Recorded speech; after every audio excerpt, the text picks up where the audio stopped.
மாதா தொலைக்காட்சியின் பிரியமான சொந்தங்களே, மீண்டுமாய் இல்லத்தில் இறையாட்சி என்கிற இந்த அற்புதமான நிகழ்ச்சிக்கு உங்களை வரவேற்பதில் மகிழ்ச்சி அடைகிறேன். உலகெங்கும் வாழ்கிற ஏராளமான மக்களுக்கு அன்பாய், ஆறுதலாய், நம்பிக்கையாய் நம்முடைய மாதா தொலைக்காட்சி ஒவ்வொரு நாளும் அந்தந்த குடும்பங்களில் இன்னொரு நபராகவே வாழ்ந்து கொண்டிருக்கிறது. அந்த வரிசையிலே இல்லத்தில் இறையாட்சி என்கிற கிறித்தவ கத்தோலிக்க மதிப்பீடுகளை அந்த குடும்பத்தில் எப்படியெல்லாம் வாழ்ந்து கொண்டிருக்கிறார்கள் என்கிற ஒரு அற்புதமான படிப்பினையை இந்த நிகழ்ச்சியின் மூலம் ஏராளமான குடும்பங்கள் பகிர்ந்து கொண்டிருக்கிறார்கள். இந்த நிகழ்ச்சியின் மூலம் யாரை சந்திக்கிறோம், எப்படிப்பட்ட உணர்வுகளை, மதிப்பீடுகளை அவர்கள் பகிர்ந்து கொள்கிறார்கள், சந்திக்க தயாராவோம். அதற்கு முன்பாக அந்த குடும்பத்தை பற்றிய இந்த ஏவியை பார்க்கலாம்.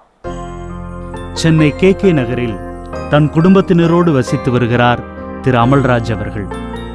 கணினி பொறியாளராக தன் வாழ்வினை தொடங்கிய இவர் குறைந்தபட்ச கல்வி தகுதியுடைய பல இளையோருக்கு கட்டிடக்கலை தொழில்நுட்ப பிரிவுகளில் பயிற்சி அளித்து அவர்கள் சிங்கப்பூரில் பணியமர்வதற்கு காரணமாக இருந்திருக்கிறார். தற்போது தகவல் தொழில்நுட்பத்துறையில் பணிபுரிய விரும்பும் இளையோருக்காக தகவல் தொழில்நுட்ப பயிற்சி நிறுவனம் நடத்தி வருகிறார். தகவல் தொழில்நுட்பத்துறையின் பணி நுணுக்கங்களையும் ஆளுமை திறனையும் பயிற்றுவிக்கும் இவர் தனது வாழ்வின் பல்வேறு துன்பங்களிலிருந்து விடுதலை பெற ஜெபம் மட்டுமே உதவியது என்று கூறுகிறார். இல்லத்தில் இறையாட்சி நிகழ்ச்சியில் திரு அமல்ராஜ் குடும்பத்தினரை சந்திப்பதில் மாதா தொலைக்காட்சி குடும்பம் பெரும் மகிழ்ச்சி அடைகிறது. ஐயா வணக்கம். வணக்கம். வணக்கம். வணக்கம். எல்லாம் எப்படி இருக்கிறீங்க? நல்லா இருக்கு. ரொம்ப மகிழ்ச்சி உங்களை சந்திப்பதில். உங்களுடைய குடும்பங்களை கொஞ்சம் எங்களுக்கு அறிமுகம் செய்து வச்சிங்கன்னா நல்லாயிருக்கு. இது என்னுடைய மனைவி டெய்சி, அது என்னுடைய மதரின்லா சூசை அம்மா, இது எங்களுடைய குட்டி பேத்தி ஹேன்சல் மரியா, இது மூத்த மருமகன் எழிலரசன், மூத்த மகள் நிர்மலா, லியோனார்டு என்னுடைய பேரன், கடைசி பேரன் ரோகன் ரினால்டு 10th படிக்கிறார், என்னுடைய மூத்த பேரன். அது என்னுடைய மகள், 2வது மகள் ரம்யா, 2வது மருமகன் பிரவீன்குமார். ஓ, ரொம்ப மகிழ்ச்சி.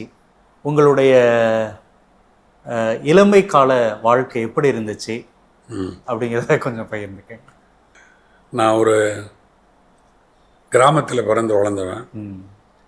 ஒரு 600 வீடுகள் இருக்கக்கூடிய ஒரு வில்லேஜ். அங்கே நான் 2வது கிராஜுவேட்டாக அங்கேருந்து எங்கள் ஊர்லேருந்து வந்தேன். எனக்கு முன்னால் படித்த ஒரு 16 வருஷத்துக்கு முன்னால் எங்கள் சித்தப்பா ஒருத்தர் படித்து போயிட்டார். அதுக்கு பின்னால் நான் கர்மாத்தூர் கல்லூரியில் போய் படிச்சுட்டு அங்கேருந்து கிண்டி இன்ஜினியரிங் காலேஜில் படிச்சுட்டு LNTயில் நான் கம்ப்யூட்டர் ப்ரோக்ராமராக வேலைக்கு சேர்ந்தேன். அதுக்கு பின்னால் என்னுடைய ஒரு 4 ஆண்டுகள் கழித்து எனக்கு திருமணம் ஆனது 1980. திருமணத்துக்கு பின்னால் வேலையும் பார்த்துக்கிட்டு ரியல் எஸ்டேட் தொழில் ஆரம்பித்து நடத்தினேன். அத்தோடு என்னுடைய இளமை காலம் முடிந்து நடுக்காலம் வந்தாச்சு. அந்த நேரத்தில் ரியல் எஸ்டேட்டோட சிங்கப்பூருக்காக 2 இன்ஸ்டியூட் நடத்தி என்ன மாதிரி கிராமத்திலேருந்து படிக்காத மாணவர்களை படிக்க வைக்கிறதுக்காக 2 இன்ஸ்டியூட்டு சிங்கப்பூர் கவர்மெண்ட் அப்ரூவலோடு வச்சேன். அதில் ஒரு 90,000 பேருக்கு மேலே படிக்க வச்சு சிங்கப்பூருக்கு வேலைக்கு அனுப்பியிருக்கிறேன். அதில் ஸ்பெஷலே அவங்க school drop out, less than 8th standard, இவ்வளோ தான் அவங்க படிப்பு. கன்ஸ்ட்ரக்ஷன் ஒர்க்கராகவும் அன்ஸ்கில்டு ஒர்க்கராகவும் இருந்தவங்கள ஸ்கில்டு ஒர்க்கராக ட்ரைனிங் கொடுத்து மாற்றி சிங்கப்பூர் கவர்மெண்ட்டை டெஸ்ட் பண்ண பின்னால் ஸ்கில்டு ஒர்க்கராக சிங்கப்பூருக்கு போய் இன்றைக்கி நல்ல வாழ்க்கை வளமோடு வாழ்கிறாங்க. ஒரு ஸ்டேஜில் அதையே படித்தவங்களுக்கு பண்ணுறதுக்காக நிறைய பேர் அன்எம்ப்ளாய்டாக கிராஜுவேட்ஸ் எல்லாம் படிச்சுட்டு என்ஜினியரிங், ஆர்ட்ஸ் அண்ட் சயின்ஸ் எல்லாம் படித்தவங்க வேலைக்கு போகாமல் அப்படியே வீதியிலேயே சுற்றிக்கிட்டு இருக்காங்களேன்னு சொல்லி அவங்கள படிக்க வைக்கிறதுக்காக ஒரு ஸ்பெஷல் ஸ்கில், நான் படித்த அதே IT ஸ்கில்லை கொண்டுட்டு வந்தால் என்னன்னு சொல்லிட்டு ஒரு ஷார்ட் டேர்ம் கோர்ஸ் 4 months கோர்ஸுக்காக அவங்கள தயார் பண்ணி அவங்களுக்கு வேலை வாய்ப்பை ஏற்படுத்தி கொடுத்துக்கிட்டு இருக்கேன். இதுலேயும் கிட்டத்தட்ட ஒரு 22,000 பேருக்கு மேலே படிக்க வச்சு அவங்க எல்லாம் வேலைக்கு போயிட்டுருக்காங்க. இதில் ஸ்பெஷல் என்னன்னு கேட்டால், we will create the people only with a computer skill and we will arrange for the interview, they will go for the job. ஜாபுக்கு வந்து யாருமே எதுவுமே பணம் கட்ட மாட்டாங்க, பணம் வாங்கவும் மாட்டோம். அது மாதிரி பண்ணி இப்போ கிட்டத்தட்ட ஒரு 22,000 பேர் ஒரு ரொட்டேஷனில் ஒரு 1,500 பேர் இப்போ படிச்சுக்கிட்டு இருக்காங்க. கேகே நகரில் இருக்கக்கூடிய ஒரே ஒரு இன்ஸ்டியூட்டு தான் எங்களுக்கு இருந்தது. இப்போ நாவலூர்லேயும் இதே மாதிரி இன்னொரு பிரான்ச் ஆரம்பித்து இன்னொரு 1,500 பேர் படிக்கக்கூடிய அளவுக்கு அதை விரிவாக்கி இருக்கிறோம். இதுதான் எங்களுடைய வாழ்க்கை. இதை தொடங்கின காலத்திலிருந்தே எனக்கு ஒரு காட் மதர்னு சொல்லக்கூடிய ஒரு சிஸ்டர் ஒருத்தர் இருந்தாங்க. அவங்க வளர்க்கும் போதே கொஞ்சம் ஒழுக்கமாகவும் ப்ரேயர்ஃபுல்லாகவும் என்னை வளர்த்தாங்க. நான் படிக்கிறதுக்கெல்லாம் அவங்க தான் காலேஜில் இடம் வாங்கி கொடுத்து படிக்கணுன்ற ஒரு அவேர்னஸை க்ரியேட் பண்ணது அவங்க தான். அவங்களுடைய அடிவொற்றலில் வாழ்ந்ததுனால நல்ல ப்ரேயர்ஃபுல்லாக வந்தோம். இந்த குடும்பத்துலேயும் வந்ததுக்கு பின்னால், கல்யாணத்துக்கு பின்னாலே அவங்க வந்து இதை ஒரு ஜெபம் நிறைந்த ஒரு குடும்பமாக மாற்றி கொடுத்தாங்க.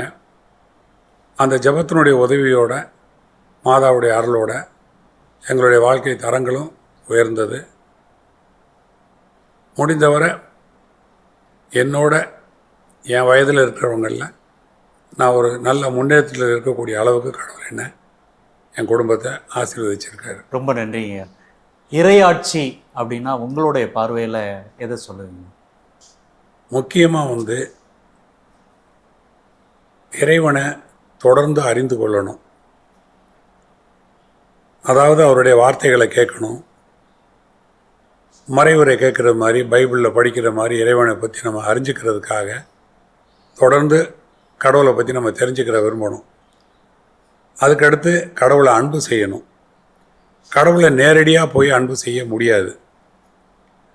தொட்டு கும்பிட்றதுனாலையோ இல்லை அவருக்கு முன்னால் நின்று நான் அன்பு செய்கிறேன்னு சொல்கிறதுனாலையோ மட்டும் அன்பு செய்ய முடியாது. அவர் நம்ம மாதிரி என்ன மாதிரி படைச்சிருக்க படைப்புகளில் யாருக்கெல்லாம் உதவி தேவைன்னு இருக்கிறாங்களோ அவங்கள தேடி போய் நான் அவங்களுக்கு உதவி செய்யும்போது அதை அந்த கடவுளுக்கு பண்ணுற மாதிரி, அந்த கடவுளை அன்பு செய்கிறது மாதிரி அவரே பல இடங்களில் சொல்லியிருக்கிறாரு. அதனால் கடவுளை தெரிஞ்சுக்கிறணும், கடவுளை அன்பு செய்யணும். உழைப்புக்கும் நமக்கு என்ன தேவைன்றதுக்கும் கடவுள்கிட்ட நம்ம கேட்கணும். அவர் என்ன கொடுத்தாரோ அதுக்கு மேலே கேள்வி கேட்கக்கூடாது. அவருடைய சித்தப்படி வாழணும். இதுதான் நான் நினைக்கிற இறையாட்சி. ஓ, ரொம்ப அழகாக வேற ஒரு கோணத்தில் அழகாக பகிர்ந்துக்கிட்டீங்க. உங்களுடைய குடும்பத்திலையும் நீங்கள் பணி செய்கிற இடங்கள்லையும் நம்முடைய கிறித்தவ மதிப்பீடுகளை, இறையாட்சியின் மதிப்பீடுகளை எந்த அளவுக்கு நீங்கள் பகிர்ந்துக்கிறீங்க, எந்த அளவுக்கு அதை ஃபீல் பண்ணுறீங்க, உங்களால் சரியாக அதை செய்ய முடியுதா? கண்டிப்பாக செய்ய முடியாது. ஏன்னா அந்த வளர்ப்புலையே நமக்கு வந்து இப்படித்தான் இருக்கணும், எப்படியும் இருக்கலான்னு இல்லாமல் இப்படித்தான் இருக்கணும்னு நினச்சிட்டோம்னா ஜெபம் இல்லாமல் தூங்க மாட்டோம். ஜெபமாலை சொல்லாமல் தூங்கின வரலாறு கோவிடுக்கு பின்னாலெல்லாம் இல்லை. இந்த குழந்தைங்கள்லாம் கூட சின்ன குழந்தைங்களில் ஜெபம்னு சொன்னால் நான்லாம் பயந்தது உண்டு. இவங்களே 9 மணி ஆகிட்டா தாத்தா சீக்கிரம் வாங்க ப்ரேயர் பண்ணணும்னு சொல்லி ப்ரேயரில் தான் இந்த குடும்பம் வளர்ந்துக்கிட்டு இருக்கு, வாழ்ந்துக்கிட்டு இருக்கு. எத்தனையோ கஷ்டங்கள்லாம் வந்திருக்கு. வாழ்க்கைனா இன்பமும் இருக்குது துன்பமும் இருக்குன்னு சொன்னது மாதிரி அத்தனையிலையும் இதை நம்ம தாங்கி கொண்டுகிட்டு போகிறதுக்கு இந்த ஜெபம் மட்டும்தான். ஜெபமாலை இல்லாமல் நாங்கள் யாரும் படுக்கிறதில்ல. ஜெபமாலையில் எல்லாருமே கலந்துக்கிடுவோம். குறிப்பாக இதில் இருக்க ஒவ்வொருத்தருமே அதில் பங்கெடுப்போம். ஒரு கால் ஊருக்கு போயிட்டோம்னா கூட அந்த ஜெபத்தை எப்படி இணைப்போம்னா, மதுரைக்கு வந்து இப்போ என்னுடைய சின்ன மாப்பிள்ளை சின்ன பொண்ணெல்லாம் வந்து இதுக்கு போயிடுவாங்க மதுரைக்கு. ஃபோனில் ஸ்பீக்கர் ஃபோனில் போட்டு கனெக்ட் பண்ணி ஜெபமாலை சொல்லுவோம். வெளியே சாட்டர்டே பெரும்பாலும் பிள்ளைங்கள்லாம் ஹோட்டலுக்கு வெளியே போகலான்னு சொல்லுவாங்க. வெளியே சாப்பிட போயிட்டு வரும்போது 2 காரில் வருவோம். 2 காரையும் ஒரே கார் மாதிரி ஃபோன்லேயே இணைச்சிடுவோம். ப்ரேயர் பண்ணிட்டு தான் வருவோம். ஏன்னா இங்கே வரும்போது இதுக்கு தூங்கிடுங்க. அதனால் அவங்களே சொல்லிடுவாங்க, தாத்தா கிளம்புன உடனே போன ஜெபமாலை ஆரம்பிச்சிருங்கன்னு சொல்லுவாங்க. நான் பெரும்பாலும் எத்தனையோ கஷ்டங்கள் எனக்கு அலுவலகத்தில் இருந்திருக்கு. அதையெல்லாம் ஜபத்தில் முறியடித்து வந்திருக்கிறேன். ஆனால் அந்த ஜபத்தில் உட்காந்துருக்கும்போது இந்த குழந்தைங்களோட, பேர குழந்தைங்களோட, மருமைங்களோட, மகள்களோட, மனைவி எல்லோரும் உட்காந்துருக்க போகும்போது எனக்குள்ளே ஒரு தனி சந்தோஷம் இருக்கும். கடவுள் நம்மளை இவ்வளோ ஒரு அன்பாக வழி நடத்துகிறாரு. நிறைய ஜாயின்ட் ஃபேமிலிக்கு எல்லோரும் கஷ்டப்படுவாங்க. தொடக்கத்துலேருந்து நாங்கள் ஜாயின்ட் ஃபேமிலி தான். 2 மகளும் 2 மருமைங்களும் பேர குழந்தைங்களும் எல்லோரும் ஒன்றா தான் இருக்கிறோம். தொடக்கத்துலேருந்து எங்களுக்குள்ளே எந்த ஒரு இதுவுமே இருக்காது. எல்லோரும் ஒன்றா சாப்பிடுவோம், ஒன்றா இருப்போம். அவங்கவுங்க படுக்க போகும்போது அவங்கவுங்க ரூமுக்கு போயிடுவாங்க. இதுதான் வாழ்க்கையில். வேலை பார்க்குற இடத்துல அந்த வேலையே கடவுளுக்கு பிடித்ததாக இருக்கணுங்கிறதுக்காகவே வேலை வாய்ப்பை உருவாக்கி கொடுக்கக்கூடிய ஒரு பணியை தான் நான் தேர்ந்தெடுத்தேன். முதல்ல நான் வேலை செஞ்ச கம்பெனி ஒரு பெரிய இன்ஜினியரிங் கன்சர்ன்டு, லார்சன் அண்ட் டியூப்ரோன்ற பெரிய கம்பெனி. நல்ல சம்பளம், எல்லாம் நல்லா இருந்தது.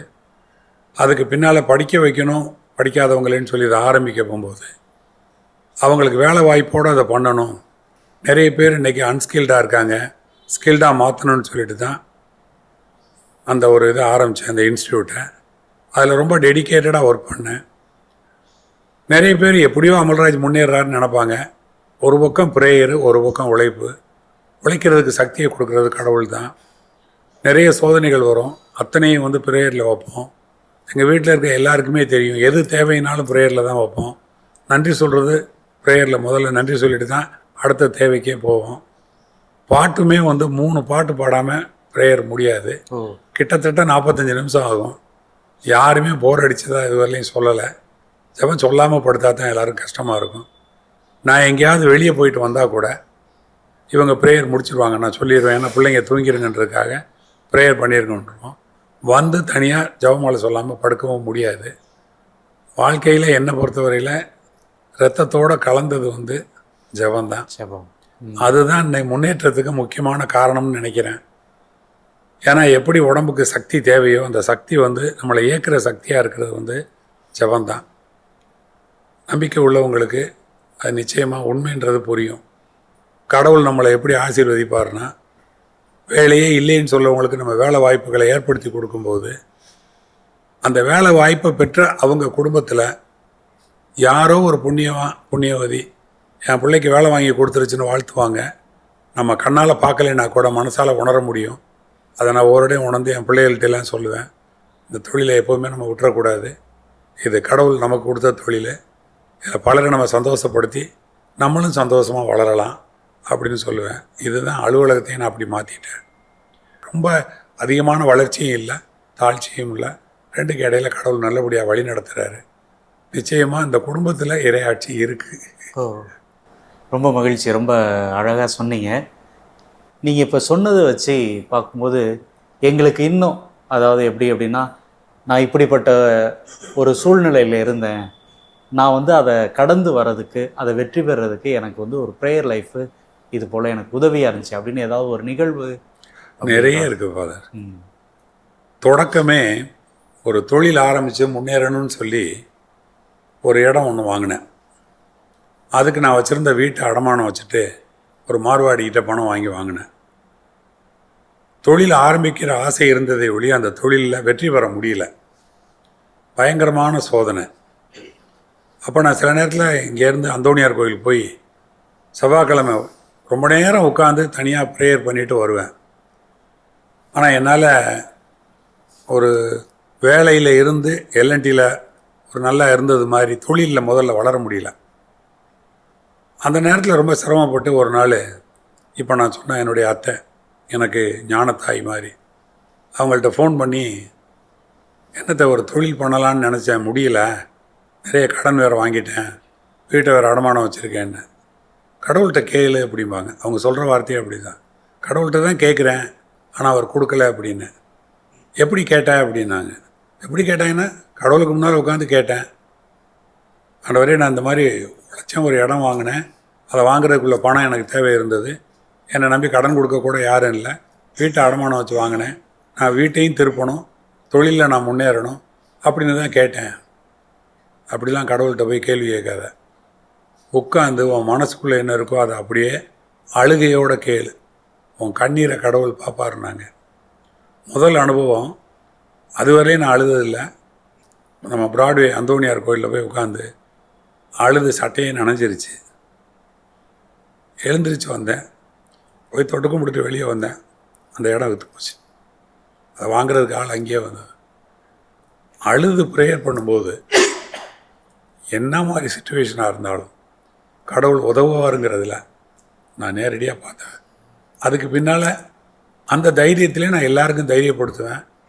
ஜெபம் மட்டும்தான் நம்மளை காப்பாற்றி கூட்டிகிட்டு போகும், ஜெபத்தை மட்டும் நம்ம விட்டுறக்கூடாது, நம்ம பிடிச்சிருக்க தூண் மாதிரிப்பேன்.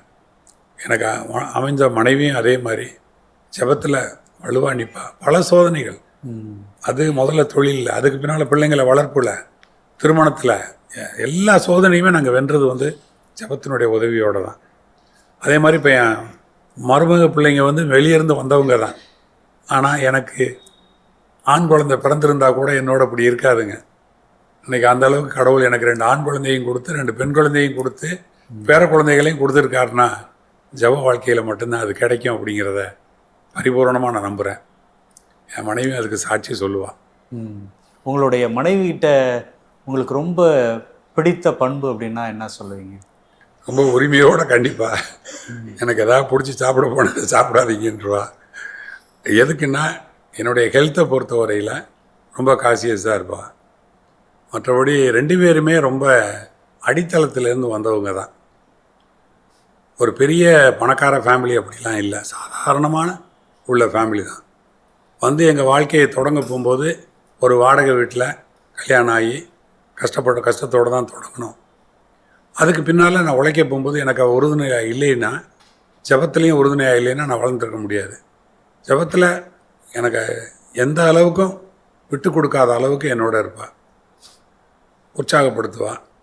உண்மையை சொல்லப்போனால் நான் தொழில் பண்ண போகும்போது கூட அந்த இடம் வாங்க போகும்போது முதல்ல என்கிட்ட சுத்தமாக பணம் இல்லை.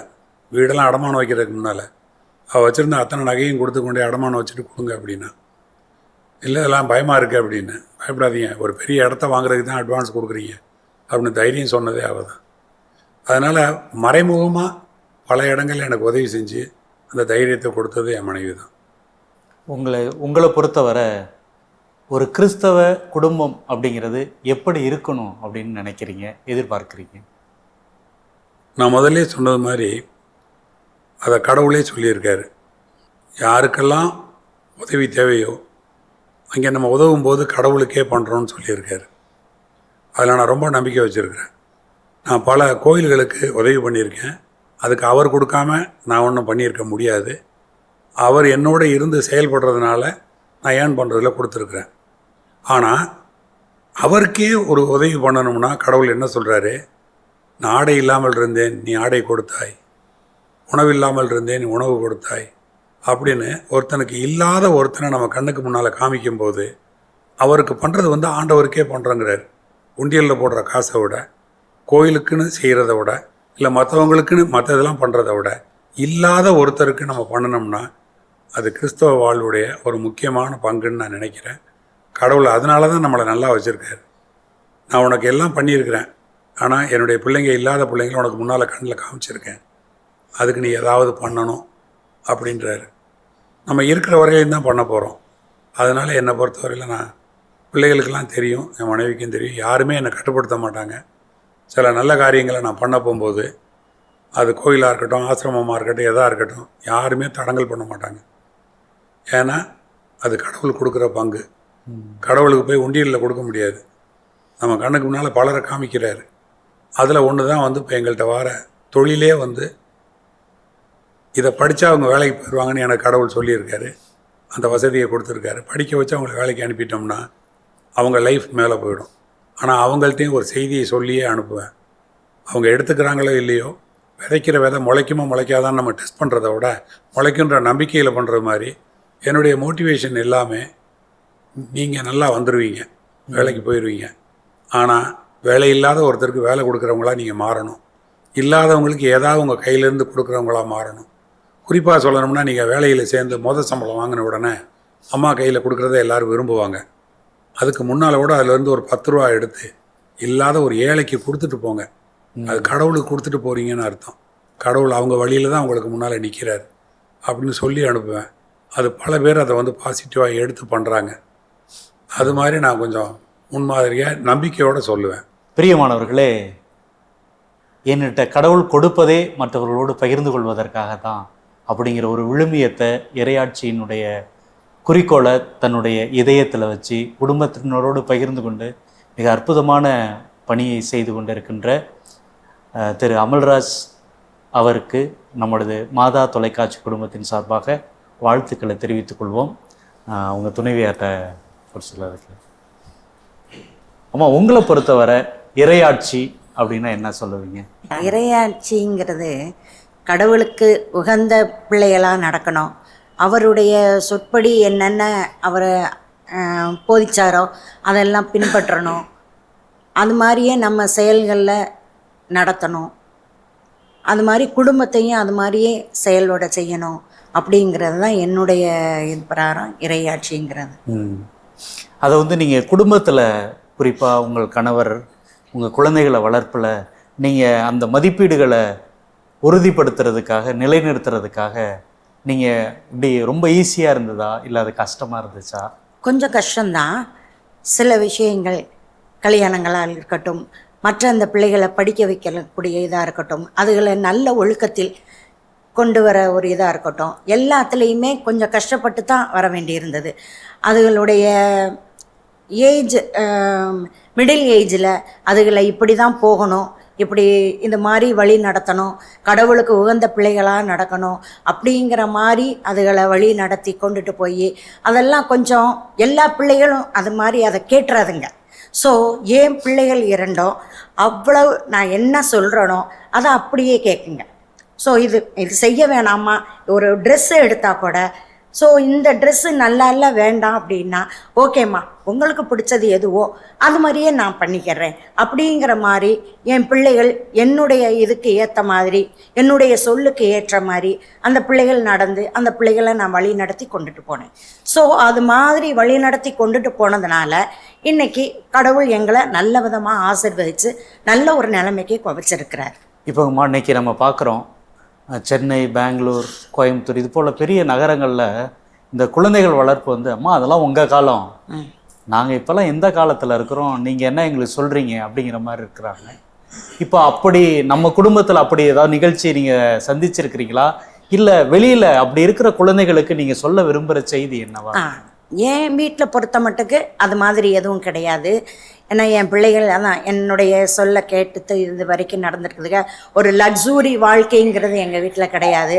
ஸோ காசு பணம் எவ்வளவு இருந்தாலும் இந்த அளவுக்கு தான் இருக்கணும் அப்படிங்கிற ஒரு ஒரு இதை வந்து அவங்களுக்கு சொல்லி கொடுத்ததுனால இன்றைக்கி வேற என் பிள்ளைகளாக இருக்கட்டும், என் மருமைகளாக இருக்கட்டும், என் பேர பிள்ளைகளாக இருக்கட்டும், எல்லோருமே என்னென்னா அந்த ஒரு கரெக்டாக இவ்வளவு தான் இருக்கணும், இப்படி தான் அம்மா சொல்கிறத கேட்கணும், தாத்தா சொல்கிறத கேட்கணும். ஸோ இது மாதிரி அதை ஃபாலோ பண்ணி தான் வந்திருக்கு. இன்றைக்கி வேற என் பிள்ளைகள் எதையும் அது மாதிரி நடந்தது கிடையாது. ஸோ மற்றவங்க வெளியே அது மாதிரி இருக்கிறவங்களுக்கு நான் என்ன சொல்ல வர்றேன்னா, அவங்களுடைய பேரண்ட்ஸு அவங்களுக்கு ஒரு நல்ல வழிகாட்டியாக இருந்து அவங்களுக்கு அடிக்கடி அவங்களோட உட்காந்து அவங்களோட ஆலோசனை பண்ணி இப்படி போகக்கூடாது, இதை செய்யக்கூடாது அப்படிங்கிற மாதிரி அதுகளுக்கு அட்வைஸ் பண்ணினா குழந்தைகள் நிச்சயம் மாறுறதுக்கு நிறைய சான்சஸ் இருக்குது. ஸோ அதனால் தாய் தகப்பன் பிள்ளைகளுக்கு வழிகாட்டியாக இருக்கணும். எங்கள் வீட்டில் அதே மாதிரி தான். என் ஹஸ்பண்ட் நிறைய உட்காந்து அட்வைஸ் பண்ணுவாங்க. ஸோ அட்வைஸ் பண்ணும்போது நாங்கள் யாருமே இது தப்புங்கிற மாதிரி இது பண்ண மாட்டோம். ஸோ இது அப்பா சொல்கிறது கரெக்டு, அதை எடுத்துக்கணும். ஸோ எது கரெக்டு எது தப்புங்கிறத பிள்ளைகள் உணரணும். அது மாதிரி உணர்ந்து பெற்றோர்கள் பிள்ளைகளை வழி நடத்தணும். பிரியமான நம்முடைய குழந்தைகளுக்கு தேவையானதை வாங்கி தரது மட்டுமல்ல, அவங்க கூட நேரத்தை ஒதுக்குவது மட்டுமல்ல, அவர்கள் எது செய்யணும் எது செய்யக்கூடாது என்பதை உணர்த்துவதும் பெற்றோருக்கான ஒரு பணி, அதுவும் ஒரு நல்ல மதிப்பீடு அப்படிங்கிறத நம்முடைய அம்மா ரொம்ப அழகாக பகிர்ந்திருக்கிறாங்க. அம்மா, உங்களுடைய கணவர்கிட்ட உங்களுக்கு ரொம்ப பிரியமானது அப்படின்னு எதை சொல்லுவீங்க? என் கணவர்கிட்ட ரொம்ப பிரியமானது என்னென்னா, ஸோ எதையும் வந்து ஆடம்பரமாக போகாதீங்க, ஒரு சிம்பிளாக இருங்க, பிள்ளைகளுக்கும் அதான் எனக்கும் அதான் இதே மாதிரி இருங்கன்னு அது மாதிரி பிள்ளைகளை ரொம்ப டேக் கேர் எடுத்துக்கிடுவாங்க. பண்ணிட்டு இப்படி இருக்கணும், பிள்ளைகளுக்கு அதை சாப்பிட கொடுக்காத, இதை சாப்பிட கொடுக்காத, அதுகளுக்கு இதுதான் நல்லது அப்படிங்கிற மாதிரி அட்வைஸ் பண்ணுறது, இதெல்லாம் எனக்கு ரொம்ப ஒரு கத்தோலிக்க குடும்பம் அப்படின்னா எப்படி இருக்குன்னு நினைக்கிறீங்க? கத்தோலிக்க குடும்பம்னா ஒரு சமாதானம், அக்கம் பக்கத்தில் எல்லாரோடைய அனுசரித்து போகணும், அவங்களோட அதோட நம்மக்கிட்ட வேலை செய்கிறவங்களோட அவங்கள வந்து ஒரு வேலைக்காரர்களாக பார்க்காம அவங்கள நல்ல ஒரு நம்மளுடைய நண்பர்களாகவும் நம்மளுடைய குடும்பத்தில் ஒருவராகவும் அவர்களை நாங்கள் வந்து அவங்கள பராமரிக்கணும். ஓ, ரொம்ப அழகுமா, ரொம்ப அற்புதமாக பகிர்ந்துக்கிட்டீங்க அம்மாட்ட. அம்மா, இப்போ ஒரு கூட்டு குடும்பமாக வாழ்ந்துகிட்டு இருக்கிறீங்க. இன்னைக்கு பார்த்தோம்னா திருமணமான மறுநாளே தனி கொடுத்தணும் அப்படி எல்லாம் போயிட்டு இருக்கிறாங்க.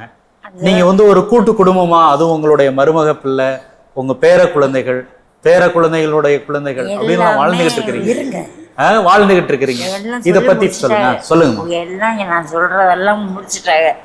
நல்ல விதமா இருக்கேன். கடவுள் ஆயுசை எனக்கு கொடுத்துருக்காரு. நல்ல விதமா இருந்து இவங்களோட நல்ல விதமா இருக்கணும். கடவுள்கிட்ட இதை இது பண்ணணும். சரிங்கம்மா, நீங்க வந்து இப்ப இந்த காலத்து பிள்ளைங்களுக்கு என்ன சொல்லுவீங்க? எப்படி நான் இவங்க சொல்றது மாதிரியாவது நான் சொல்லுவேன். பிள்ளைகளுக்கு நல்ல விதமா இவங்க அம்மா சொல்றத கேளுங்க, அப்பா அம்மா சொல்றத கேட்டாத்தான் நீங்க உருப்படுவீங்க. நல்ல விதமா இருக்கணும், அதான் நான் சொல்றது. வேற நம்ம என்ன சொல்ல போறோம் பிள்ளைகளுக்கு? ரொம்ப ரொம்ப ரொம்ப நன்றிங்கம்மா, ரொம்ப சந்தோஷம். உங்களை பொறுத்தவரை இறையாட்சி அப்படின்னா என்ன சொல்லுவீங்க? என்னை பொறுத்த வரைக்கும் இறையாட்சி அப்படின்னா வந்து எங்கள் அப்பா அம்மா சொல்லி கொடுத்த 3 விஷயம். ப்ரேயர் தான் எல்லாத்துக்கும் ஃபஸ்ட்டு ப்ரேயர். அதில் வந்து பார்த்திங்கன்னா சீக் த காட் ஃபஸ்ட்டு, கடவுளை தான் ஃபஸ்ட்டு தேடணும். அவரனால காலையில் எழுந்திரிச்சு ஜெபம் பண்ணுறது தான் என்னோடய ஃபஸ்ட்டு ப்ரையாரிட்டி. ரெண்டாவது வந்து பார்த்திங்கன்னா அவரை ஒபீடியண்ட்டாக இருக்கணும். அவருக்கு அவர் சொல்கிற விஷயங்களை நம்ம கேட்டுட்டாலே நம்ம உலக பிரகாரமாக எல்லாருக்குமே நல்லவங்களாகவும் இருப்போம், நம்ம வந்து அவரோட பிள்ளையாகவும் இருப்போம். ஸோ அதனால் வந்து ஒபீடியன்ஸ், அவருக்கு வந்து பக்காவாக ஒபீடியண்ட்டாக இருக்கணும். அவருக்கு அந்த ஃபியர்ஃபுல்லாக இருக்கணும். Because fear is the beginning of விஸ்டம்ங்கிறது ரொம்ப எனக்கு சொல்லிக் கொடுத்த ஒன்று. மூணாவது வந்து give with a joyful heart. Okay, என்ன கிடைக்குதோ நம்ம வந்து எப்போவுமே வந்து அன்பா அதை மித்தவங்களுக்கும் பகிர்ந்து கொடுக்கணும் அப்படிங்கிறது. இந்த 3 விஷயமும் வந்து அப்பா அம்மா சொல்லி கொடுத்தது. அது அப்படியே இருக்கிறனால தான் இவ்வளோ நல்லா இருக்கும் நாங்கள் வாழ்க்கையில் அப்படிங்கிறத நான் நம்புகிறேன். அதுதான் இறையாட்சின்னு நம்புகிறேன். இல்லை, இப்போ என்னன்னா அந்த காலம் வேற, ப்ரேயரு அப்படிங்கிற காலம் வேற. அதுக்கப்புறம் சொல்லப்போனால் நம்ம இப்போ சொல்கிறாப்புல இருக்கிறத கொடு அப்படின்ட்டு. ஆனால் இன்னைக்கு நம்ம வாழ்ந்து கொண்டு இருக்கிற இந்த உலகம் வந்து வேற ஒரு மாதிரி போயிட்டு இருக்குது. நமக்கு முதல்ல நேரம் கிடைக்கிறதில்ல, அப்போ ப்ரேயர் அப்படிங்கிறது கொஞ்சம் கஷ்டமாக இருக்குது. அடுத்தது வந்து எல்லாத்தையும் கொடு, மற்றவங்களுக்கு கொடு அப்படிங்கிறது, மற்றவங்களுக்கு கொடுத்துட்டு நாளைக்கு என்னோட ஃப்யூச்சர் எப்படி இருக்கும் அப்படிங்கிறது. இப்போ இதெல்லாம் உங்களுக்குள்ள ஏதாவது சவாலாக பார்க்குறீங்களா, இல்லை அதெல்லாம் எப்படி கடந்து வரீங்க? இல்லை, இது எல்லாமே வந்து பைபிள் எல்லாத்துக்குமே பதில் இருக்கு இல்லையா? பைபிள் படிக்க படிக்க நம்மளுக்கு நிறைய கிளாரிட்டி கிடைக்குது. ஸோ அதுலேருந்து பார்த்தீங்கன்னா நம்ம கொடுத்தாதான் அந்த உண்மையான சந்தோஷங்கிறது எனக்கு புரியும். இங்கே இருக்கிற எல்லாருக்குமே ஆக்சுவலாக அது புரியும். ஸோ அதனால வந்து அது கொடுக்க ஆரம்பிச்ச உடனே அவங்களுக்கு தெரியும். ஆனால் என்றைக்குமே கொடுக்குற நம்மளை வந்து கடவுள் வந்து கையேந்திர மாதிரி வச்சுக்கிறதே இல்லை. அவர் அவ்வளோ ஆசீர்வதிச்சிருக்கிறாரு எல்லா விதமாகவும். அதனால வந்து அதை நம்ம பார்க்கும் போது வந்து நம்மளுக்கு அது ஒரு நம்பிக்கை வருது. அதுலேயே அப்படியே போயிட்டுருக்கோம். மோரோவர் பார்த்தீங்கன்னா கடவுள் வந்து எங்களுக்கு நிறைய புதுமைகள் செஞ்சுருக்கிறாரு. இப்போ நாங்கள் வந்து தினந்தனம் இந்த ப்ரேயரை வந்து விடவே கூடாதுன்னு பசங்க முதற்கொண்டு விட மாட்டாங்க. இன்னைக்கு ப்ரேயர் பண்ணணும், டைம் ஆயிடுச்சு, பண்ணணும்னு அந்த ப்ரேயர் மூலமாக எங்களுக்கு கிடைச்ச விஷயங்கள் நிறையா. ஓகே, ஒரு எக்ஸாம்பிள் சொல்கிறேன். அப்பா வந்து ஒரு ஆன்ஜியோ பண்ணியிருக்காங்க, ஒரு பைபாஸ் பண்ணியிருக்கிறாங்க. இது 2 பண்ணப்பவும் அப்பாவுக்கு ஹார்ட் அட்டாக் வரல. ஓகே, ஃபஸ்ட்டு ஆன்ஜியோ பண்ணப்போ அப்பா வந்து எனக்கு இங்கே இப்படியே சிலுவை போட்டுகிட்டே இருக்காங்க, ஹார்ட்டில் வந்து சிலுவை போட்டே இருக்காங்க. பாப்பா நம்ம வந்து கொஞ்சம் ஹாஸ்பிட்டல் போயிட்டு வருவோமா? அப்போ நான் மட்டும்தான், தங்கச்சி வந்து ஸ்கூல் படிக்கிறா, கல்யாணம்லாம் ஆகலை. அப்போ நான் ஆஃபீஸில் இருக்கேன். அப்பா ஹாஸ்பிட்டல் போயிட்டு வரலாமான்னு, சரிப்பா அப்படின்னு சொல்லிட்டு கூட்டிகிட்டு போனோன்னே பார்த்த உடனே அவருக்கு வந்து எனி டைம் ஹார்ட் அட்டாக் வரலாம், நீங்கள் கரெக்டான நேரத்தில் கூப்பிட்டு வந்திருக்கீங்க அப்படின்னு நிறையெல்லாம் பயமுறுத்துனாங்க, எல்லாம் பண்ணாங்க. அப்பா வந்து ஃபுல்லாக சிகரெட் குடிப்பாங்க. அப்போது ஓகே, ஒரு செயின் ஸ்மோக்கர் மாதிரி அந்த ஆஃபீஸில் வந்து வேலை பார்த்துட்டு இருக்கிறப்போ சிகரெட் கூட எடுத்துகிட்டே இருப்பாங்க. நாங்கள் நிறைய வாட்டி அப்பா கிட்ட சொல்லியிருக்கிறோம், அப்பாவும் விட்டுறேன்டான்னு சொல்லிட்டு அப்பாவால் விடவே முடியாது. ஸோ இந்த மாதிரி ஒரு தருணத்தில் தான் அப்பாவுக்கு இந்த இது வந்துச்சு. அப்புறம் கரெக்டான டைமில் ஹார்ட் அட்டாக் வர்றதுக்கு முன்னாடி போயாச்சு. டாக்டர் சொல்கிறாரு, உங்கள் அப்பா ரொம்ப புண்ணியம் பண்ணியிருக்கிறாங்க, ஏன்னா நீங்கள் ஹார்ட் அட்டாக் வர்றதுக்கு முன்னாடியே கூட்டிகிட்டு வந்துட்டீங்க, அது எப்படின்னே தெரியல, பை காட்ஸ் கிரேஸ் அந்த ரத்தம் அந்த இடத்துல போயிட்டே இருந்திருக்கு, அந்த அவ்வளோ பிளாக் இருந்தாலும் போயிட்டே இருந்திருக்குன்னு சொன்னாங்க. சொன்னதுக்கப்புறம் அன்னைக்கு ஈவினிங் அப்பாவுக்கு வந்து அட்மிட் பண்ணி ஆன்ஜியோலாம் பண்ணிட்டாங்க. அன்னைக்கு ஈவினிங் வந்து சர்ச்சில் போயிட்டு, மத்தியாஸ் சர்ச்சில் போயிட்டு நான் வேண்டுறேன். ஏன்னா அப்பாவும் அம்மாவும் எங்களுக்கு சொல்லி கொடுத்தது எல்லாமே ப்ரேயர் தான் எப்போவுமே. ஸோ ஃபஸ்ட்டு மாதா கிட்ட ரொம்ப க்ளோஸ் ஆனோம். மாதா வந்து எங்களை அப்படியே பயங்கர க்ளோஸாக ஜீசஸ் கிட்ட ஆக்கிட்டாங்க. ஓகே, ஸோ இதனால வந்து டெய்லி அவங்க கிட்ட பேசாத நாள் இல்லை, அதாவது அவங்க வந்து அப்படியே எங்களோட கலந்துருப்பாங்க. ஸோ அப்போ மாதா கிட்ட போய் நான் கேட்குறேன், எங்கள் அப்பாவுக்கு ஏன் நீங்கள் வந்து இந்த இதை கொடுத்தீங்க, எனக்கு ரொம்ப கஷ்டமாக இருந்துச்சு, நான் தனி ஆள் தான், அப்போது எங்ககிட்ட இவங்கெல்லாம் யாருமே இல்லை இல்லையா, நான் பாப்பா வந்து ஸ்கூலுக்கு போயிடும், அப்போ வந்து இப்படி ஒரு சோதனை இருக்கே, நான் என்ன பண்ணுறது, இப்படி அப்பாவுக்கு இப்படி உடம்பு சரியில்லாமல் ஆயிடுச்சு, அதுவும் அந்த ஹார்ட் ப்ராப்ளம் அப்படின்னாலாம் ரொம்ப கஷ்டம் இல்லையா. அப்போ மாதா என்கிட்ட சொல்கிறாங்க, அப்பா சிகரெட்டை நிறுத்துறதுக்கு தான் நான் கொடுத்தேன், நீ போய் சொல்லுன்னு சொல்கிறாங்க.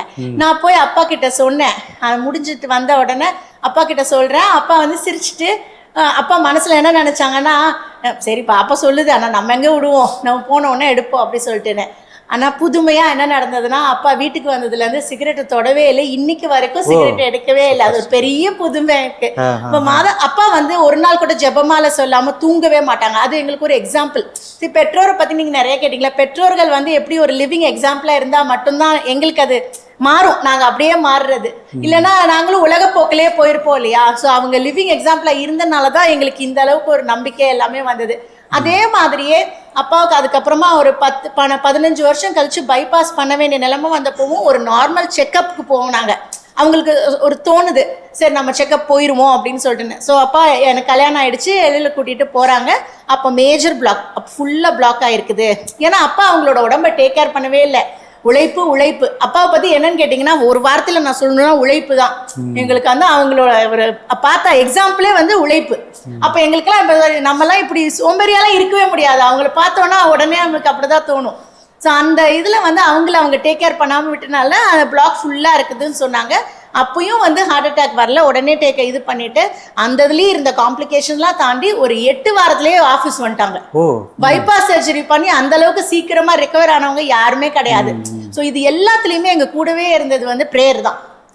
என்னால் வந்து காலேஜ் முடிச்சு என்ஜினியரிங் முடிச்சு என்னால் வந்து நடக்க முடியாமல் போயிடுச்சு. டைஃபாய்டு வந்துச்சு, அப்புறம் ஆத்ரைட்டிஸ், அது ஏதோ ஒரு மருந்து தப்பாக போட்டனால ஆத்ரைட்டிஸ் வந்துருச்சு, ஒவ்வொரு நரம்பும் வீங்கிரும். ஸோ எனக்கு கல்யாணம் ஆகாத டைம் அப்போ என் அப்பாவுக்கும் அம்மாவுக்கும் ரொம்ப கஷ்டம்தான். ஆனால் ஒவ்வொரு நாளும் ப்ரேயரில் ஜெபமாலையில் வேண்டிக்கிட்டே இருந்து இன்னைக்கு வரைக்கும் எனக்கு ஆத்ரைட்டிஸ் பெயின் இல்லை, எதுவும் இல்லை, அந்த நடக்க முடியாமல் இருந்தேன் நான். ஓகே, அதுக்கப்புறம் எனக்கு எல்லாமே சரியாயிடுச்சு. ஸோ இந்த மாதிரி இதெல்லாம் வந்து சின்ன புதுமைகள், இப்படி நிறைய புதுமைகள் இருக்கு. இதோ இவர் கிடைச்சது கூட புதுமை தான். அப்பா ப்ரேயர் பண்ணி தான் இவங்களெல்லாம் கொண்டு வந்தாங்க. இவங்களும் சரி, அவங்களுக்கு ரம்யாவுக்கு சரி ப்ரேயர் டெய்லி பண்ணுவாங்க. அங்கே கல்யாணத்துக்கு ஒரு 6 மாதம் 1 வருஷம் முன்னாடி வந்து எனக்கு இப்படி வேணும் இப்படி வேணும்னு ப்ரேயரில் கேட்பாங்க. சம்டைம்ஸ் அப்போ இருந்த அந்த மனப்பான்மையில என்ன அப்பா இப்படி கேட்குறாங்க அப்படின்னு சொல்லுவோம். கத்தோலிக்கராக இருக்கணும், நல்லவராக இருக்கணும், இந்த மாதிரிலாம் கேட்பாங்க. அப்போ பார்த்தா அதே மாதிரியே வந்து ரொம்ப கடவுளுக்கு வந்து எப்பவுமே நன்றி உள்ளவங்களா இருக்கிறபடியாக வந்து ஒரு வாழ்க்கையை கொடுத்துருக்கிறாரு. அதுவும் அவங்க மூலமாக தான் வந்துச்சு. ஸோ அது எல்லாத்துக்குமே ப்ரேயர் தான். நீங்கள் ரொம்ப அழகாக சொன்னீங்க. அதாவது என்னால் விட முடியல, இந்த பழக்கத்தை என்னால் விட முடியல அப்படின்னு எவ்வளவோ பேர் சொல்லிட்டு இருக்காங்க. அவங்களுக்கு மத்தியில் ஒரு நல்ல ப்ரேயர் அவங்க வாழ்க்கையை மாற்றும் அப்படிங்கிறதுக்கு உங்கள் அப்பா ஒரு அற்புதமான ஒரு உதாரணம். சகோதரர்கிட்ட வணக்கம். எங்களுக்கு இப்போ என்ன ஒரு பெரிய ஷாக்குனா, ஒரு பயங்கரமான ப்ரேயர்ஃபுல்லான ஒரு ஃபேமிலி. இந்த ஃபேமிலியில் நீங்கள் வந்து செட் ஆகிற அந்த விஷயம் இருக்குது பார்த்தீங்களா, அது நீங்கள் எப்படி பார்க்குறீங்க? நான் படித்ததெல்லாம் நம்ம கிறிஸ்டியன் ஸ்கூல்ஸ் தான். இறை பக்தி இருக்கும், ஒரு பயங்கிறது இருக்கும். பட் ஆன்மீகத்தில் அதிக ஆழமாக மாறினது மேரேஜுக்கு அப்புறமா. ஒரு இனிஷியலாக மேபி டெய்லி ப்ரேயருங்கிறது எப்போதுமே இருக்கும், அது ஜெபமாலையோடு இருக்கும். மினிமம் 50லேருந்து 52 நிமிஷம். இது எப்படி டயத்தை கரெக்டாக சொல்கிறேன்னா, நான் கோவிட்ல ஹாஸ்பிட்டல் அட்மிட் ஆகிருந்தேன். இங்கிருந்து இவங்க ஃபோன் பண்ணி எங்க கனெக்ட் பண்ணி அந்த ப்ரேயர் பண்ணுவாங்க. இப்போ ஆல்மோஸ்ட் அந்த டைம் முடியும் போது பார்த்தீங்கன்னா 52 நிமிஷம் அப்படி முடியும். அப்போ சுருக்கமாக சொல்ல போனால் நீங்கள் ஒரு குடும்பத்தோட தொடர்பு ஏற்படுத்திக்கிட்டீங்க இந்த திருமணத்தின் வாயிலா அப்படிங்கிறத விட கண்டிப்பா ஜெபத்தின் வழியா கடவுளோட தொடர்பு ஏற்படுத்திங்க. இவங்க சொன்ன மாதிரி நான் வந்தப்ப நாங்க 2 பேரும் மேரேஜ் ஆகி வந்த பிறட்டும் நிறைய புதுமைகள் பார்த்திருக்கிறோம். இப்போ ஆஃபீஸ்லயா இருக்கட்டும் சரி, பிசினஸ்லயா இருக்கட்டும் சரி, நிறைய சேலஞ்சஸ் ரியல் டைம் லைஃப்ல பாத்தீங்கன்னா அந்த மாதிரி வரும். எல்லா விஷயங்களையுமே நாங்க பிரேயர்ல வைப்போம். அது நொடி பொழுதுல காணாம போனதையும் நாங்க பார்த்திருக்கிறோம். அந்த மாதிரி காரியங்கள் எங்களுக்கு கடவுள் நிறைய பண்ணி கொடுத்ததை அது பார்க்கும்போது நம்பிக்கை அதிகமா வர ஆரம்பிச்சிச்சு. இப்ப கோவிடுக்கு முன்னாடி பாத்தீங்கன்னா கூட ஒரு சாட்டர்டே நைட் அந்த மாதிரி வெளியில போகும்போது பிரேயர் மிஸ் பண்ணுவோம். கோவிடுக்கு அப்புறமா இப்ப எத்தனை நாட்கள் வந்துச்சு, இப்ப 2000 நாட்கள் ஆயிருந்துச்சுன்னா 2000 நாளுமே பிரேயர் பண்ணிருக்கிறோம். ஜெபமாலை முடிச்சு அந்த பிரேயர் பண்ணி முடிக்கிறதுக்கு ஒரு 50 நிமிஷத்துல இருந்து 55 நிமிஷம் ஆகும். பிரேயர் இல்லாம தூங்குனது இல்ல. நம்பிக்கை அதிகமாயிடுச்சு. சரி, நமக்கு என்ன ரிசல்ட் இங்க ஒரு புதுமைகள் நிறைய பாக்குறோம் அப்படிங்கிற பட்சத்துல கண்டிப்பா நம்பிக்கை அதிகமாகுது. ரொம்ப நல்லது. உங்களை பொறுத்தவரை இறையாட்சி அப்படின்னா என்ன நினைக்கிறீங்க? கடவுளுக்கு பயந்து நடக்கணும். கடவுள் சொன்ன வார்த்தையை கடைபிடிக்கணும். பைபிள்ல நிறைய சொல்லி இருக்கிறாரு. நமக்கு மனசுக்கு பிடிச்ச வார்த்தைங்கிறது நிறைய பிறரோட அன்பு செலுத்துறதா இருக்கட்டும் சரி, உதவுற எண்ணங்களா இருக்கட்டும் சரி, அதுல நான் அதிகமா நம்புறேன். அதை நான் பண்றேன். நான் பைபிளை நான் நம்பின விஷயங்களை நான் வாழ்க்கையில நடத்திக்கிட்டு இருக்கிறேன். நீங்க ஏறக்குறைய உங்க தந்தை, தாய், உங்களது மூத்த சகோதரி இவங்கெல்லாம் கடந்து என்னைக்காவது இதை போர் அப்படின்னு ஃபீல் பண்ணியிருக்கிறீங்களா இந்த லைஃப்? உண்மையே சொல்லணும். இல்லை, ஆக்சுவலி வந்து ஸ்கூல் படிக்கிற டைமில் வளர்ந்து வந்த டைமில் அப்பா சொன்ன மாதிரி ஃபஸ்ட்டு சிஸ்டர் மாச்சி வந்து வருவாங்க எங்கள் வெக்கேஷன் அப்போல்லாம். ஸோ இப்போ வைக்கும் போதெல்லாம் வந்துட்டு ப்ரேயருக்கு உட்கார சொல்லுவாங்க. அந்த டைம்லலாம் வந்துட்டு ஐயோ ப்ரேயரா, அது அரை மணி நேரம் 3/4 மணி நேரம் இருக்கும். அதுவும் சிஸ்டர் மாச்சி அப்பாலாம் அப்போ எப்படின்னா மன்றாட்டு சொல்லுவாங்க ப்ரேயரில். அது சொல்கிறதுனா எங்களுக்குலாம் கொஞ்சம் பயம், என்ன சொல்கிறது எது சொல்கிறதுன்னு அப்புறம் ப்ரிப்பேர் பண்ணி. ஸோ ப்ரேயர்னாவே கொஞ்சம் பயம் இருந்த டைம் உண்டு. அந்த டைம் உண்மையாகவே வந்து கடவுளோட ரொம்ப கனெக்ட் பண்ணிக்காத ஒரு டைம் தான் அந்த இளம் வயசில். ஸோ அதனால் அது பெருசாக தெரியல. ஆனால் வளர வளர அப்படியே அப்பா அம்மாவை பார்க்கும் போதும் சரி, நிறைய விஷயத்த நானே பர்சனலாக ஃபீல் பண்ணும் போதும் சரி, அந்த மாதிரி ப்ரேயர் வந்து நம்ம லைஃப்பில் எவ்வளோ பெரிய மாற்றங்கள் புதுமைகளை பண்ண அதெல்லாம் பார்த்த உடனே வந்துட்டு உண்மையாகவே ஒரு கனெக்ட் வந்து கடவுளோட வந்து வந்ததை நான் உணர்ந்தேன். அதுக்கு ஃபஸ்ட்டு சொல்லணுன்னா அது அப்பா அம்மா தான். ஏன்னா இன்னை வரைக்கும் எங்களுக்கு சொல்லி கொடுத்துருக்கிறது என்னென்னா, ஒரு கஷ்டம் வந்தாலும் சரி, இல்லை ஒரு நல்லதாக இருந்தாலும் சரி, ரெண்டுத்துலேயுமே வந்துட்டு கடவுள்கிட்ட தான் அதை ஒப்பு கொடுப்போம். நாங்கள் ஒரு எங்கேயாவது போகிறோம், சந்தோஷமாக வெளில போகிறோம், அப்போவும் ப்ரேயர் பண்ணிட்டு தான் போவோம். கஷ்டம் யாருக்காவது உடம்பு முடியாமல், இப்போ அப்பாவுக்கு உடம்பு முடியாமல் வந்த போது வீட்டில் எல்லாரும் முட்டி போட்டு ஜெபிப்போம். அதுதான் வந்துட்டு எங்களுக்கு அவங்க கற்றுக் கொடுத்தது. ஸோ அது நிறைய விஷயத்தில் வந்து அதை நாங்கள் உணர்ந்திருக்கோம். அதாவது அந்த புதுமைகளை நம்ம உணரும் போது தான் நம்மளுக்கு வந்து இப்போ நீங்கள் சொல்கிற மாதிரி நிறைய பேர் வந்து 3/4 மணி எங்கள் வீட்டிலே பார்த்து எங்களோட கசின்ஸ் எல்லாம் வந்து பார்த்துட்டு 1 மணி நேரம் ப்ரேயர், அந்த டைமுக்கு நாங்கள் வீட்டுக்கு வர மாட்டோம், 1 மணி நேரம்லாம் எங்களால் முடியாது அப்படின்னு. பட் ஆனால் எங்களுக்கு அது எப்படி தோணும்னா, அந்த ஒரு கனெக்ட் வந்து அவருக்காக நம்ம டைம் ஸ்பெண்ட் பண்ணும் போது அவர் திருப்பி நம்மளுக்கு பண்ணுறதுல வந்து ஒரு பெரிய கனெக்ட் வந்து உருவாகும். ஸோ அதனால இது வந்து 24 மணி நேரத்தில் இவருக்கு இந்த 1 மணி நேரம் கொடுக்கறது ஒரு இதுவே இல்லை அப்படின்றத எங்களுக்கே தோண ஆரம்பிச்சது. இது வரைக்கும் அவங்க வற்புறுத்தினது கிடையாது. அவங்களுக்கு எப்போவுமே வந்துட்டு நாங்கள் ஒபீடியண்ட்டாக இருப்போம், அவங்க உட்காந்து ப்ரேயர் பண்ணுவோம். பட் அந்த over the period of time நாங்கள் அந்த இருந்த சேலஞ்சஸ் எல்லாம் ஃபேஸ் பண்ணி நடந்த புதுமைகள்லாம் பார்க்கும்போது எங்களுக்குள்ளேயே ஒரு பெரிய மாற்றம், அந்த உண்மையான கனெக்ட் வந்து வந்தது. ஸோ அதில் இப்போ நாங்கள் எங்களோட பிள்ளைங்களுக்கு அதை தான் கொடுக்கணும்னு நினைக்கிறோம். ஸோ இப்போ இவங்கெல்லாம் வந்துட்டு சில டைம் கொஞ்ச நாளைக்கு முன்னாடி கூட எக்ஸாம் அப்போ கூட ப்ரேயர் பண்ணணுமா, தாத்தா கிட்ட கொஞ்சம் சின்னதாக்கிக்க சொல்லுங்களேன் ப்ரேயரை. ஏன்னா அப்பா இருந்தாங்கன்னா 1 hour prayer, 45 minutes to 1 hour. அதுவும் வந்துட்டு ஒரு ஜீசஸ் பாட்டு பாடுவோம், அப்புறம் மாதா பாட்டு பாடுவோம், அப்புறம் சூசியப்பர் பாட்டு பாடுவோம். ஸோ இதெல்லாமே சில பேர் யாராவது ஃபேமிலி ஃப்ரெண்ட்ஸ் வந்துருந்தாங்கன்னா ப்ரேயரில் உட்காருவாங்க. அப்போ கேட்பாங்க, இது கோயிலில் கூட இப்படி பண்ண மாட்டாங்க, நீங்கள் எதுக்கு இத்தனை பாட்டு பாடு. ஆனால் அந்த மாதிரியே அப்பா அதை இது பண்ணி கொண்டு வந்தனா, அப்போ அந்த பிள்ளைங்க கிட்ட வந்து நம்ம சொல்கிறது, நம்ம இது ரொம்ப முக்கியமான டைம், நீங்கள் எவ்வளோ இதில் செலவழிச்சாலும் இது வந்து நம்ம கடவுளுக்காக கொடுக்குற நேரம்னு இன்னைக்கு அவங்க எங்களுக்கு சொல்லி கொடுத்ததை நாங்கள் இவங்களுக்கு சொல்கிறோம். ரொம்ப அற்புதமாக. இன்ஃபேக்ட் நாங்கள் புரியாத வயசில், எங்களுக்கு புரியாத அந்த வயசில் கூட இவங்களுக்கு புரியுது. இந்த பசங்களை வந்து நான் இப்போ கூட பார்ப்பேன், என் பொண்ணு வந்து ஏதாவது ஒன்று உடனே உடம்பு சரியில்லைனாலும் நான் மாதா கிட்ட போய் நின்று வேண்டுறேன். அந்த இது வந்து எனக்கு அந்த வயசில் வரல, இவங்க வயசில் எனக்கு அது இல்லை. எனக்கு அந்த சீரியஸ்னஸ் தெரியாது. இப்படி போய் வேணா நம்மளுக்கு கிடைக்கும், நம்மளுக்காக கடவுள் எல்லாம் பண்ணுவார், நம்ம அழுது கேட்கும் போது தெரியாது. ஆனால் இவங்க 3 பேர்கிட்ட இப்போ நான் அதை பார்க்குறேன். அவங்க வந்து எதுவாக இருந்தாலும் இவன் வந்து எப்போவுமே அப்பா இங்கே ஊருக்கு போயிட்டேன்னா கூட ஃபஸ்ட்டு ப்ரேயர் பண்ணணும்னு சொல்கிறது இவனாதான். ப்ரேயர் பண்ணிட்டு படுத்துடலாம், அந்த ஒரு இது அவங்களுக்கு வந்துருச்சு. அதே மாதிரி எங்கேயா வெளியில் போனதாக இருக்கட்டும், இல்லை ஏதாவது ஒரு இவன் நிறையா கப்பு வாங்குவான் ஜெயிச்சுட்டு, அதை வந்து சமர்ப்பிக்கிறதா இருக்கட்டும், நான் அதில் பண்ணணுன்றது அவங்கள போய் நின்றுட்டு வந்து ப்ரேயர் பண்ணுவாங்க ஃபஸ்ட்டு. அப்போ இதை கேட்டால் நம்மளுக்கு கிடைக்கும், கடவுள்னு ஒருத்தர் நம்மளோட துணையாக இருப்பார் அப்படின்றது வந்து அவங்களுக்கு இந்த வயசில் அவங்க நம்ப ஆரம்பிச்சிட்டாங்கன்றது வந்து ஒரு பெரிய சந்தோஷம். அது ஸோ அப்பா அம்மா கிட்டேருந்து எங்களுக்கு வந்தது, நாங்கள் அவங்களுக்கு வந்து ரொம்ப ரொம்ப ரொம்ப அருமையாக சொன்னீங்க. உங்களை பொறுத்தவரை இறையாட்சி அப்படின்னா என்ன? இறையாட்சி அப்படின்னா அவர் ஃபஸ்ட்டு வந்து அந்த இறை பயம், காட் ஃபியரிங். ஸோ நம்ம காட் ஃபியரிங்காக இருக்கும் போது அவருடைய கட்டளைகள் ஏற்றாப்புலேயே நம்ம வந்து நடப்போம் இல்லையா? இப்போ நம்மளுக்கு ஏதோ ஒரு கஷ்டம் வருதுன்னா கூட நாங்கள் 2 பேரும் ஒரே மாதிரி யோசிப்போம். நம்ம என்ன தப்பு பண்ணோம், நம்மளை அவர் கரெக்ட் பண்ண ட்ரை பண்ணுறாரு, அந்த மாதிரி நிறையா யோசிப்போம். ஸோ அந்த இறை பயம் அப்படின்றது வந்து எங்களுக்கு ரொம்பவே இருக்குது.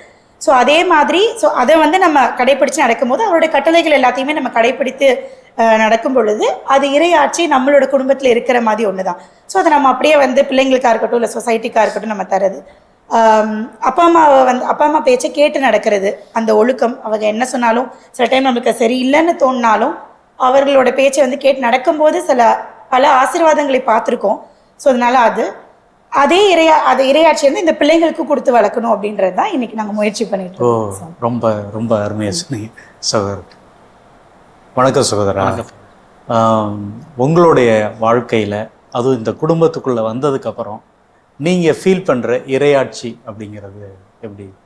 மெயினாக சொல்லணும்னா இறை நம்பிக்கை ஃபாதர். நம்ம இதுக்கு முன்னாடி நிறைய டைம் ப்ரேயர் பண்ணியிருப்போம், ரெகுலராக பண்ணுவோம். பட் என்ன ஒன்றுனா நம்ம இது நடந்துருமா நடக்காதா அப்படின்னு சொல்லிட்டு ஒரு இது பண்ணிட்டு இருப்போம். பட் அதை நம்ம எக்ஸ்பெக்ட் பண்ணணும். நம்ம வந்து நம்பிக்கை வைக்கணும் கடவுள் மேலே. நம்ம ப்ரேயர் பண்ணிட்டோம், நம்பிக்கை வச்சுட்டோம்னா கண்டிப்பாக நடந்துரும்.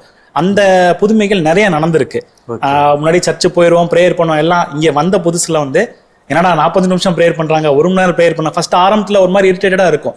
பட் போக போக பார்த்தீங்கன்னா அது பழகிட்டு இப்போ அதன் மூலமாக நடந்த நன்மைகள் உடல் ரீதியாக இருக்கட்டும் உள்ள ரீதியாக இருக்கட்டும்.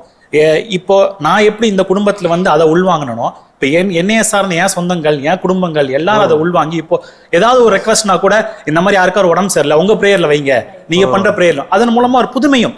ஸோ பெரிய இஷ்யூவாக இருக்கும். ப்ரேயரில் வைப்போம் நாங்கள் ஒரு 2 நாள் 3 நாள் நாங்கள் நம்பிக்கையாக வைப்போம். இது குணமாயிரணும் கடவுளே, நீங்கள் நினைப்பீங்க இதை முடிச்சிருவீங்க அப்படின்னு குணமொழிப்பு பாட்டை பாடிட்டு வைப்போம். அது அந்த 1 வாரமோ 10 நாளோ அது அந்த ஒரு இதே இஷ்யூவே இல்லாத அளவுக்கு போயிடும். அந்த புதுமைகள் நிறைய நடந்திருக்கு. என் குடும்ப சார்பும் எங்கள் சொந்தங்கள் சார்பும் எக்கச்சக்கமாக நடந்திருக்கு. இந்த குடும்பத்துக்கு வந்ததுக்கு அப்புறம் நான் ஃபீல் பண்ண ஒன்று.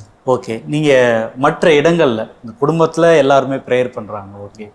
உங்களுடைய நண்பர்கள் இல்லை நீங்கள் வேலை செய்கிற இடங்களில் அங்கே வந்து இதே ஜெப வாழ்க்கையை இல்லை இறையாட்சியினுடைய மதிப்பீடுகளை உங்களால் கரெக்டாக இருக்க முடியுதா? அதில் நீங்கள் சந்திக்கக்கூடிய சவால் அப்படின்னா எதை சொல்லுவீங்க? கண்டிப்பாக இப்போ நான் வேலை பார்க்குற இடங்களில் வந்து இப்போ இந்த இறை ஆட்சியை எப்படி நம்ம கொண்டு போகணும் அப்படின்னா எம்ப்ளாயிஸ்ட்டை யாராக இருந்தாலும் நம்ம கொஞ்சம் அன்பாக நாங்கள் இது பண்ணுவோம். அவங்க தவறுகள் இப்போ இன்னைக்கு காலகட்டத்தில் வந்து தவறுகள் பண்ண தான் செய்கிறாங்க எல்லாரையும். அதை மன்னிச்சுட்டு அவங்களுக்கு கரெக்ட் பண்ணி எப்படி கரெக்டான இதில் கொண்டு போகணும் அப்படின்னு சொல்லிட்டு. அது இப்போ உள்ள ஜென்ரேஷன் வந்து ரொம்ப ஷார்ட் டேர்ம் தான். எதாக இருந்தாலும் 1 வருஷத்துக்குள்ள நான் எவ்வளோ அச்சீவ் பண்ணும், 1 வருஷத்துக்குள்ள பயங்கர க்ரோத் வரணும் அப்படிங்கிறத அது இறை நம்பிக்கையோட அவங்களுக்கு நம்ம அதை எடுத்து காட்டணும். நல்ல க்ரோத்னா எப்படி, நீங்கள் நல்ல வேலைனா எப்படி பண்ணணும், அதை வந்து ஒரு சின்சியராக எப்படி இருக்கணுங்கிறத நாங்கள் ரெகுலராக அவங்களுக்கு சொல்லி கொடுத்துக்கிட்டே இருப்போம். இன்ஃபேக்ட் எங்கள் ஆஃபீஸில் ஒரு சின்ன ப்ரேயரோட தான் வந்து அன்னைக்கு இதே ஸ்டார்ட் பண்ணணும் அப்படிங்கிறத ஒரு இதாக நடைமுறையாக வச்சுருக்கோம் இப்போ. ஓ, நல்லது நல்லது நல்லது. பசங்கள்ட்ட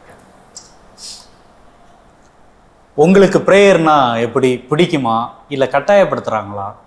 பிடிக்கும் ஃபாதர். ஏன் பிடிக்கும்? நான் நிறையா வேண்டியிருக்கேன், கிடைச்சிருக்கு.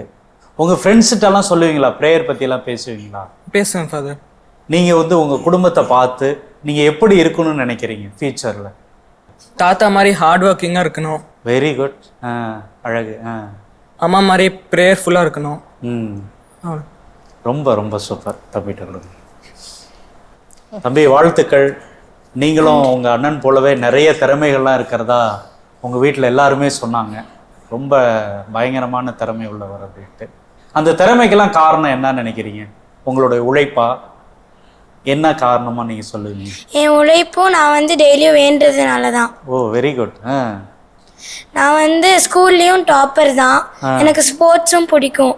நான் செஸ் காம்படிஷனும் கிரிக்கெட் காம்படிஷனும் அப்பப்போ போயிட்டே இருப்பேன். இதில் எல்லாத்துக்கும் போகிறதுக்கு முன்னாடி நான் வந்து எவ்ரி நைட்டும் தனித்திறமை கேட்பேன். கடவுள்கிட்ட. அதுக்கடுத்து ஸ்கூலுக்கு போகிறதுக்கு முன்னாடி நான் வேண்டிட்டு தான் போவேன் ஓ அப்படியா? தனித்திறமைக்கு. அப்படி எப்படி கேட்கணும் எங்களுக்கு கொஞ்சம் சொல்லி கொடுங்களேன். காலையில ப்ரேயரை சொல்றேன். Jesus thank you for this day, plus this day. படி ஏறும்போது இறங்கும் போது பத்திரமா ஏறி இறங்கணும்.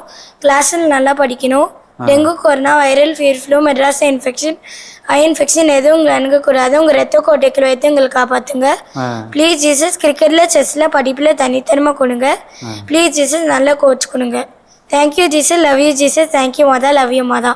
இதான் நாங்கள் டெய்லியும் பண்ணிட்டு போவேன். ரொம்ப அழகாக சொன்னீங்க. கடவுள் உங்களை ஆசீர்வதிக்கணும். உங்கள் பாப்பாட்ட கேட்கலாம்.